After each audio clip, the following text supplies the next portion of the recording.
درنو لیدونکو د نن ورځې تازه او مهمو خبرونو ته نن سهار 5:30 بجې په بنوں کې په پوځي کینټ باندې مرګونی برید شوی ده چې لږ تر لږه 12 کسان مړه او 55 ټپیان شوي دي.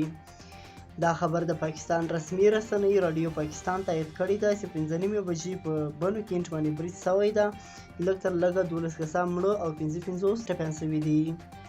بل خواته د پښتون ژغورنې غورځنګ مشر منظور پشتنن ویلي دی چې په 11 اکتوبر باندې به قومي عدالت لګوي او په دې کې به سختې فیصلې کوي. همداراز د پښتون ژغورنې غورځنګ مشر منظور پشتنن ویلي دی چې موږ د پاکستان نه سره وشوله. په 11 اکتوبر باندې به ټول قومي مشران راغونډېږي او په دغه قومي جرګه کې به سختې فیصلې کوي. بل خواته په پنجاب کې د ریاض په نوم یو هلک وروسته له هغه خپل ځان وژلی ده چې وایي خپلو مشرانو به یې پرې زیاتی کولو. د ریاض په نوم یو هلک په پنجاب کې خپل ځان وژلی ده. خبرونو د مخه صیغه سره به خپلو مشرانو زیاتی کولو ځکه یې ځان وژنه وکړله.